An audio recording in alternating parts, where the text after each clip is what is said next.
اللہ علیہ کے پاس ایک عورت آئی. غور کیجئے گا میری اگلی بات پہ.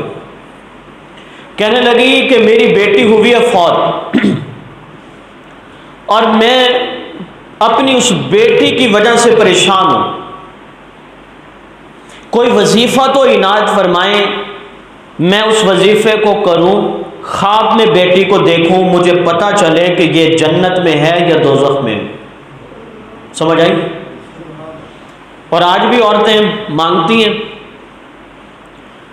وہ خواتین جو حد سے زیادہ ان چیزوں پہ یقین کرتی ہیں نا، ایسے وظائف پوچھنے کہ آپ دنگ رہ جائیں. ابھی میری اگلی بات پہ سنیے گا کہ کتنے ہم لوگ ان چیزوں پہ اثر یقین رکھنے والے ہیں. اللہ کو بول گئے.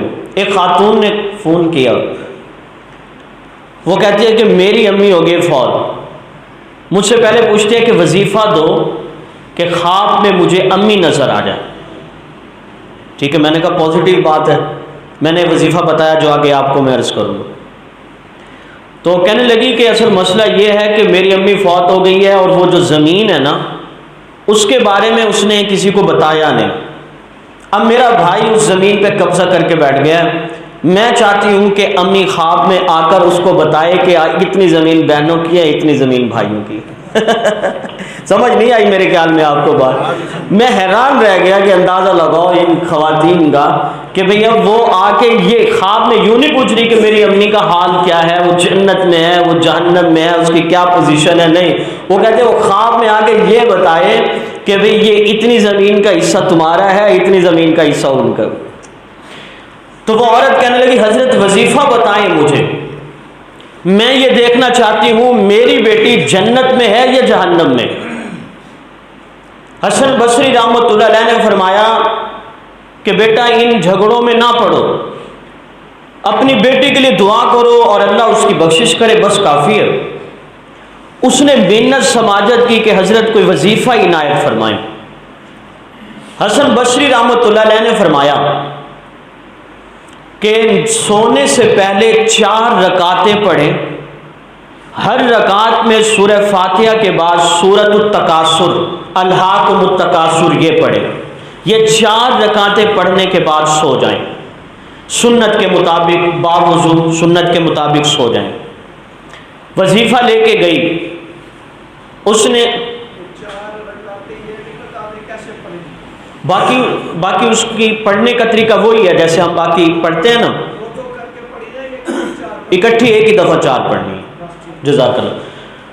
اچھا، اب وہ اس نے پڑھی 4 رکعتیں.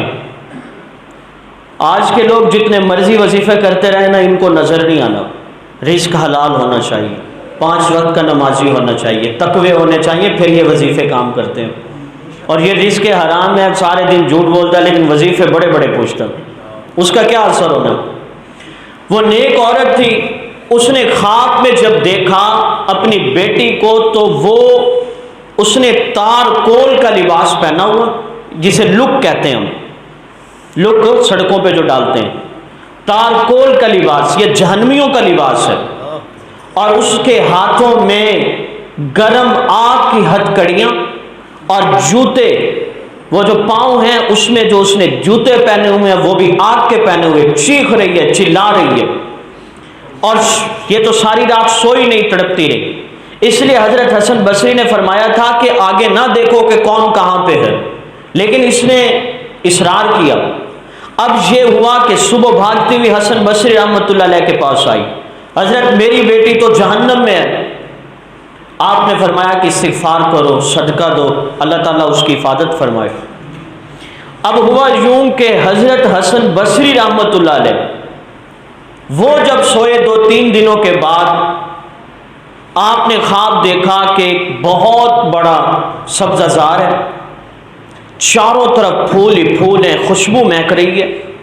ایک بڑا سارا تخت ہے، سونے چاندی سے وہ ڈیکوریٹ ہے، اس کے اوپر ایک خاتون بیٹھی ہوئی ہے. اور اس خاتون کی ترتیب یہ ہے، اس نے تاج پہنا ہوا ہے، اس تاج کی وجہ سے چاروں طرف چمک، روشنی روشنی ہے. اب وہ خاتون حضرت حسن بصری سے پوچھتی ہے، حضرت آپ نے مجھے پہچانا؟ حسن بصری رحمۃ اللہ فرماتے ہیں کہ نہیں، میں نے تو آپ کو نہیں پہچانا۔ کہنے لگی میری ماں آپ سے وظیفہ پوچھ کے آئی تھی، اس کی بیٹی میں ہی ہوں۔ حسن بصری فرماتے ہیں میں نے اس سے کہا کہ آپ کی ماں نے تو آپ کو جہنم میں دیکھا تھا، آپ کا لباس تارکول کا تھا، آپ کے ہاتھوں میں آگ کی ہتھکڑیاں تھیں، پاؤں میں آگ کے جوتے پہنے ہوئے تھے آپ نے، لیکن یہ معاملہ تو اور ہے، یہ تو جنت کا نقشہ اور نظارہ نظر آتا ہے۔ تو وہ عورت کہنے لگی حضرت آپ نے جو میری والدہ سے سنا تھا وہ بھی ٹھیک تھا، آپ جو مجھے دیکھ رہے ہیں وہ بھی ٹھیک تھا، یعنی میں اس وقت جب میری والدہ نے دیکھا میں جہنم میں تھی، آپ مجھے دیکھ رہے ہیں میں جنت میں ہوں۔ حسن بصری رحمۃ اللہ فرماتے ہیں میں نے سوال کیا کہ اچانک تبدیلی کیسے آئی، جہنم سے جنت میں کیسے چلے گئی؟ تو اس عورت نے رو کے کہا کہ دنیا میں ہمیں اس چیز کا پتہ نہیں چلا، مرنے کے بعد پتہ چلا۔ ہمارے جس قبرستان میں میں فوت ہوں، تدفین ہے جس قبرستان میں، جس میں میری قبر موجود ہے، اس قبرستان میں 70,000 مردے دفن ہیں۔ ایک اللہ والا آیا، قبرستان میں داخل ہوا، سنت کے مطابق اس نے سلام کیا اور بڑے درد دل کے ساتھ، سوز و گداز کے ساتھ اس نے آقا کی ذات پہ درود شریف پڑھا، اللہ کی رحمت جوش میں آئی اور اس درود شریف کی برکت سے اللہ نے قبرستان کے 70,000 مردوں کی مغفرت فرما دی۔ زبان کی تاثیر بھی تو ہوتی ہے نا، اندازہ لگائیے ایک دفعہ درود شریف پڑھا اور اللہ کی رحمت جوش میں آئی اور اللہ نے قبرستان کے کتنے مردے تھے؟ 70,000 مردوں کے اللہ تبارک و تعالیٰ نے بخشش کر دی۔ اور جو بندہ روزانہ 100 دفعہ پڑھے اس کا کتنا مقام ہوگا؟ جو دن میں 1000 دفعہ روزانہ پڑھتا ہے اس کا مقام کتنا ہوگا؟ تو میرے دوستوں میں عرض کر رہا ہوں سب سے لطف اور محبت والی جو میٹھی عبادت جس کو کہا جائے درود شریف ہے۔